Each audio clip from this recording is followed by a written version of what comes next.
আসসালামু আলাইকুম। আজকে সর্বশেষ সংবাদ জানাবো আমি নুসরাত। প্রথমেই জানিয়ে দেব সংবাদ শিরোনাম। ইরানে সামরিক অভিযানের প্রস্তুতি নিচ্ছে যুক্তরাষ্ট্র।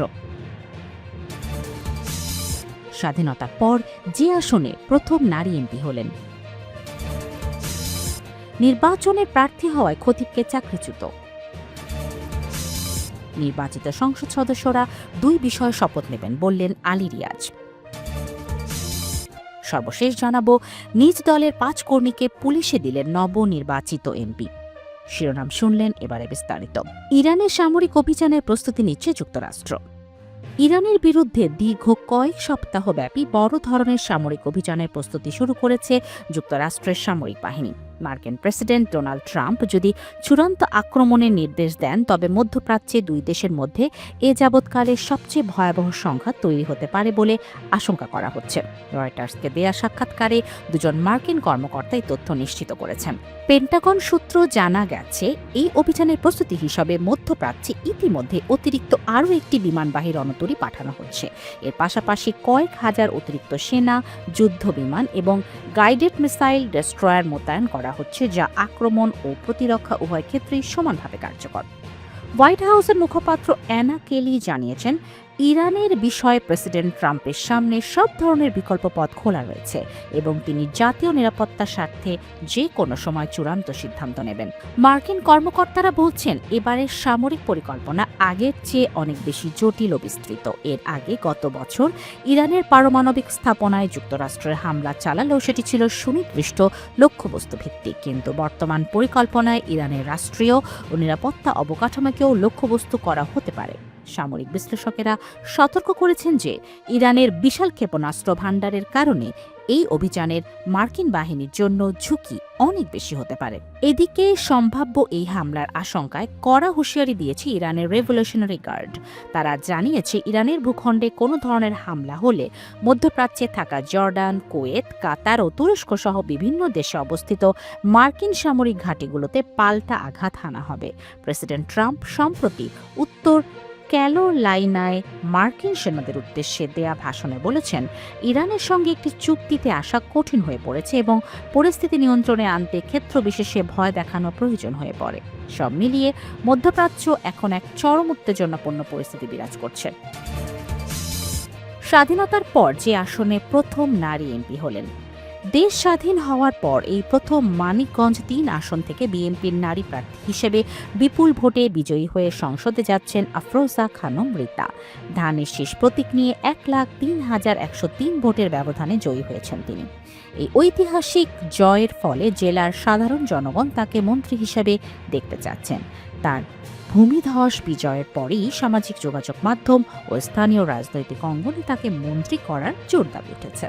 ফলাফল বিশ্লেষণ করে দেখা গেছে, মানিকগঞ্জ 3 সদর সাটুরিয়া আসনে ধানের শীষ প্রতীকে আফরোজা খানম পেয়েছেন 1,67,345 ভোট।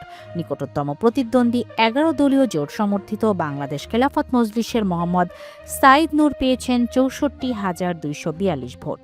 ব্যবধানে দাঁড়িয়েছে 1,03,103। 151 কেন্দ্রের মধ্যে 150টিতেই তিনি প্রথম হয়েছেন। স্বাধীনতার পরে এই আসনে তিনি প্রথম একমাত্র নারী সংসদ সদস্য। ব্যবধানের এই উচ্চতা দেশের নির্বাচনী ইতিহাসের বিশেষ তাৎপর্য বহন করে। দলীয় নেতাকর্মীদের ভাষ্য অনুযায়ী তার নেতৃত্ব ছিল দৃঢ় অবস্থানের প্রতীক, যা তৃণমূল পর্যায়ে কর্মীদের মধ্যে আস্থা ও সাহস জুগিয়েছে। নির্বাচনী ফলাফল ঘোষণার পর থেকেই দলীয় নেতাকর্মী সমর্থকদের মধ্যে উচ্ছ্বাস লক্ষ্য করা গেছে। জেলা শহর ও উপজেলার বিভিন্ন স্থানে সাধারণ ভোটারদের সঙ্গে কথা বলে জানা গেছে, তারা মনে করেন মন্ত্রিত্ব পেলে জেলার সন্ত্রাস, চাঁদাবাজি বন্ধ হবে এবং অবকাঠামো উন্নয়ন, কর্মসংস্থান ও শিক্ষাক্ষেত্রে আরও গতি আসবে। বিশেষ করে শিল্প কারখানা স্থাপন, নদী ভাঙন রোধ এবং সড়ক যোগাযোগ ব্যবস্থার উন্নয়ন তার কার্যকর উদ্যোগ প্রত্যাশা করছেন অনেকেই। তবে এই বিষয়ে দলীয় উচ্চ পর্যায় থেকে এখনো আনুষ্ঠানিক কোনো ঘোষণা আসেনি। মন্ত্রিপরিষদ গঠন নিয়ে কেন্দ্রীয় সিদ্ধান্তের অপেক্ষায় রয়েছেন নেতাকর্মীরা।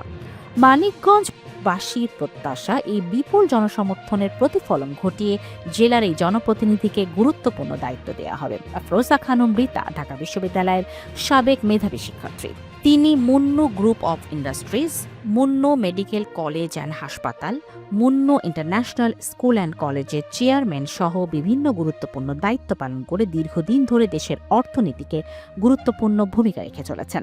সফল ব্যবসায়ী হিসাবে অর্জন করেছেন জাতীয় পর্যায়ে বিভিন্ন স্বীকৃতি। তিনি সমাজের নারীর ক্ষমতায়নে বিশেষ ভূমিকা রাখবেন বলে আশাবাদ ব্যক্ত করেন বিভিন্ন শ্রেণী পেশার মানুষ। নির্বাচনে প্রার্থী হওয়ায় খতিবকে চাকরিচ্যুত।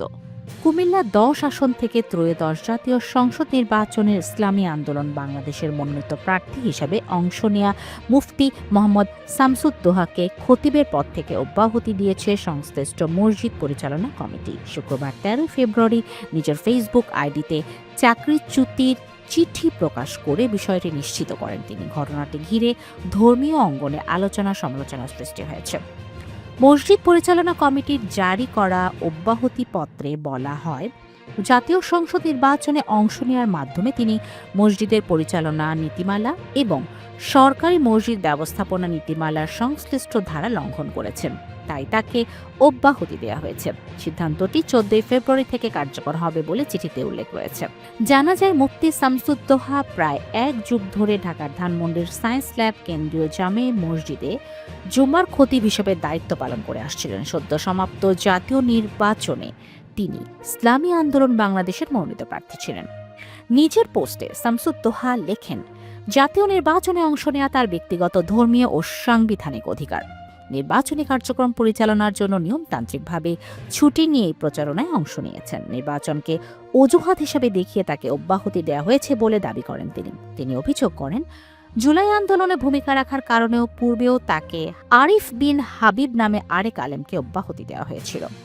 শনিবার 14 ফেব্রুয়ারিতে দেয়া আরেক পোস্টে শামসুদ্দোহা দাবি করেন, অব্যাহতির চিঠি হোয়াটসঅ্যাপে পাঠানোর পর তিনি জুমার নামাজ পড়তে গেলে তাকে বাধা দেয়া হয় এবং মসজিদে প্রবেশ করতে নিষেধ করা হয়। বিষয়টি নিয়ে সভাপতির সঙ্গে যোগাযোগের চেষ্টা করেও সাড়া পাননি বলে উল্লেখ করেন তিনি। এই সিদ্ধান্তের বিরুদ্ধে আইনি লড়াইয়ে যাওয়ার ঘোষণা দিয়েছেন। একই সঙ্গে সবার কাছে সহযোগিতা কামনা করেছেন। এই ঘটনায় মসজিদ পরিচালনা কমিটির সভাপতি ড. মোহাম্মদ হোসেন সোহরাবের সঙ্গে যোগাযোগের চেষ্টা করলে তিনি ফোন রিসিভ করেন।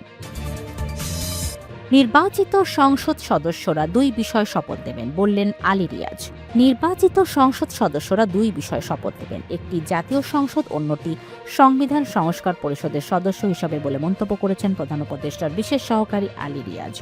শনিবার 14 ফেব্রুয়ারি দুপুরে ফরেন সার্ভিস একাডেমিতে এক ব্রিফিংয়ে তিনি এই কথা বলেন। আলী রিয়াজ বলেন, সংস্কারের পক্ষে গণরায় এসেছে, এটা জুলাইয়ের স্বীকৃতি। 16 বছরের অনাচারের বিরুদ্ধে জন আকাঙ্ক্ষা প্রকাশ। রাজনৈতিক দলগুলোর আন্তরিকতা ও কমিটমেন্ট থাকলে জুলাই সনদ বাস্তবায়ন সম্ভব হবে বলে মন্তব্য করেন তিনি আরও বলেন, আলাপ আলোচনা ও ঐক্য বজায় রেখে সবার উচিত সনদ বাস্তবায়ন। অনেকে শুধু গণভোটে ভোট দিয়েছেন বলে সংসদ নির্বাচনের চেয়ে 1 ভাগ ভোট বেশি পড়ে গণভোটে। আলী রিয়াজ বলেন, অধিকাংশ মানুষ আর পুরনো ব্যবস্থায় ফেরত যেতে চায় না, এ কারণেই গণভোট হ্যাজাবে যুক্ত হয়েছে। সংস্কার এগিয়ে নিতে হবে রাজনৈতিক দলগুলোকে।